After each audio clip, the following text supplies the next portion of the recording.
আল্লাহর কথার কোনো আমার তো আমি কিছুই পাই না। মাথা কোনটা গোয়া কোনটা।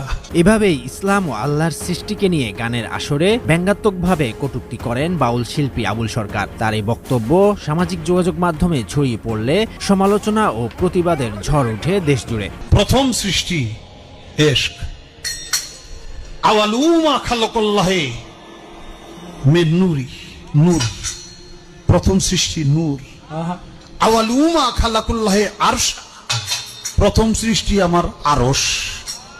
দেখেন, আওয়ালুমা খালাকাল্লাহি রূহ, প্রথম সৃষ্টি আমার রূহ। কয়টা হইছে? এক মুখ হয়েছে দুই কথা কয়, হ্যাঁ মুখ কয় না হুক কয়। মানিকগঞ্জের ঘিওর উপজেলার জাবরা এলাকায় গত ৪ নভেম্বর খালা পাগলির নামে মেলা অনুষ্ঠিত হয়। সে মেলায় গানের আসরে বাউল আবুল সরকার ইসলাম ও আল্লাহর সৃষ্টি নিয়ে আপত্তিকর নানা মন্তব্য করেন। আল্লাহ এক লাখে আর অনেকগুলি আল্লাহ বানা দিতে তোমার কম তো না।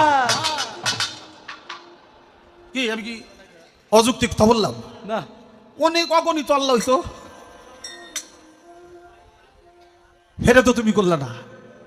হেটা যখন তুমি করো না, তাইলে মনে হয় তোমার কিছু কম পড়ে।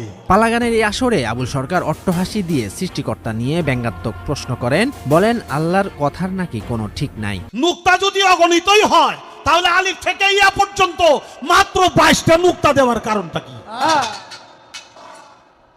নুক্তা যদি আলিফ যদি অগণিত নুক্তাই হয়, তাহলে আলিফ থেকে ইয়া পর্যন্ত 30টা হরফ। এই হরফের মধ্যে কোনোটা একটা, কোনোটা দুইটা, সর্বোচ্চ 3টা। এই মোট নুক্তা মিলে মাত্র 22টা। অগণিতের মধ্যে 22টা দিলা, তাহলে তুমি এত কিপটা কেন? পরিবেশনার কিছু অংশের ভিডিও সামাজিক যোগাযোগ মাধ্যমে ছড়িয়ে পড়ে, যেখানে তিনি মহান আল্লাহ তাআলার সৃষ্টি নিয়ে অশালীন কটূক্তি করেন। আল্লাহর কথার কোনো আমার তো আমি কিছুই পাই না। মাথা কোনটা গোয়া কোনটা। আরেকটি অংশে আল্লাহকে ন্যায়ের পাশাপাশি অন্যায়েরও সৃষ্টিকর্তা বলেও গান পরিবেশন করেন তিনি।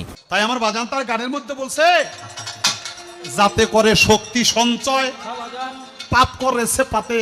এই পাপের কোনো কাজ, ভালো কাজের কথা বাদ দিলাম, পাপের কোনো কাজ এটাও আল্লাহর ক্ষমতা ছাড়া করতে পারে না।